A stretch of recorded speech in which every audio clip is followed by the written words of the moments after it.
आज की मेरी वीडियो है भगवान जो करते हैं अच्छा करते हैं। इसके बारे में मैं आपको बताने जा रही हूँ। एक बार एक पुजारी मंदिर में गया, वो देखकर भगवान जी को, कृष्ण जी को कहने लगे, हे कृष्ण, आप सारा दिन यहाँ खड़े रहते हैं, आप तो थक जाते होंगे, आ जाओ, आज आप घूमने जाइए और मैं आपकी जगह खड़ा होकर आपकी ड्यूटी देता हूँ। तो कान्हा जी हंस पड़े। वो कहते हैं ड्यूटी दोगे तो एक शर्त है। उन्होंने बोला, पुजारी जी ने, बोलिएगा। कहते हैं आपके आगे जो भी कोई आए मत्था टेकने, आपने उनको कोई जवाब नहीं देना, सिर्फ साफ सुनते ही रहना है। पुजारी जी कहते हैं ठीक है, मैं ऐसा ही कर लूँगा। तो भगवान जी अपने चल पड़े घूमने वृंदावन वगैरह में, और पुजारी उनकी जगह पर बैठ गए।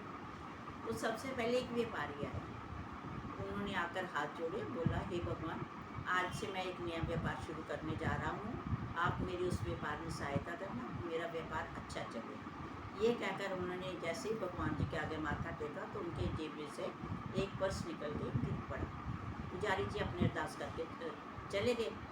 तो उसके बाद फिर एक भिखारी आए।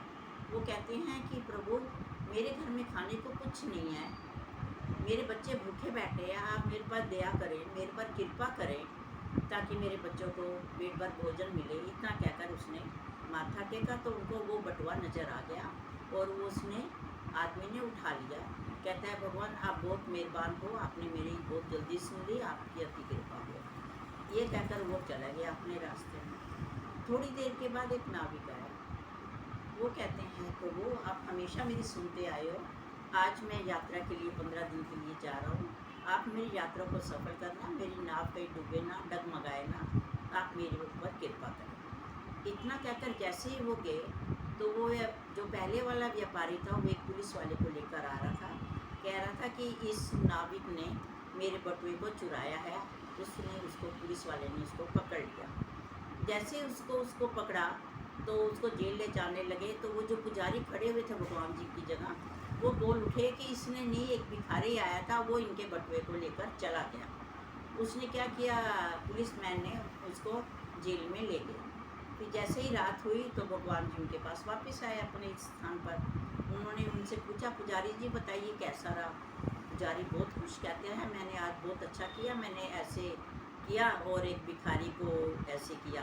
तो वो कहते हैं नहीं, आपने आज जो कुछ किया बहुत गलत किया और बहुत गड़बड़ किया, क्योंकि जो एक व्यापारी आया था उसका जो धंधा था वो गलत कामों से पैसा कमा रहा था। उसका बटुआ गिर गया तो कोई फ़र्क नहीं, क्योंकि उसको पैसों की इतनी ज़रूरत नहीं थी।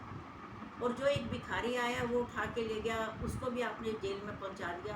पर उन्हीं पैसों की उसको, भिखारी को बहुत ज़रूरत थी, उसके बच्चे भूखे बैठे थे। और जो एक नाव वाला पकड़ा गया, उसके लिए ये हुआ कि यदि उस नाव को चलाने चला जाता तो उस समय ऐसी दुर्घटना होनी थी कि उसकी नाव डूब जानी थी। इसलिए आपने जो ये किया सब उल्टा पुल्टा कर दिया। इसलिए अपनी कभी भी सोच नहीं चलानी चाहिए। भगवान जो करता है अपने भक्तों के लिए, अपने भेजे हुए इंसानों के लिए, भगवान जो करता है वो बहुत अच्छा होता है। क्योंकि हम तो कह देते हैं, हम तो ऐसा नहीं किसी के साथ करते, हम तो हमेशा अच्छा करते हैं, प्रभु हमारे साथ ऐसा क्यों करते हैं। पर हम गलत सोचते हैं, क्योंकि हमारे से ज़्यादा हमारे जो चलाने वाले हैं, दुनिया बसाने वाले हैं प्रभु, वो हमारे लिए अच्छा करते हैं। इसलिए हमें भगवान की मान्यता को मानना चाहिए, क्योंकि वो हमारे लिए हमेशा अच्छा करते आए हैं। उनको पता है कि हमारे लिए क्या ठीक है क्या नहीं है। यदि हम अपनी मर्ज़ी से कुछ करेंगे तो वो चीज़ उल्टी पड़ जाएगी। फिर हम कहते हैं कि हम बहुत दुखी हैं, हम बहुत परेशान हैं, ऐसा क्यों होता है। ये इसीलिए होता है कि हम भगवान का दिव्य को टाल देते हैं। इसलिए प्रभु जो करता है वो अच्छा करता है।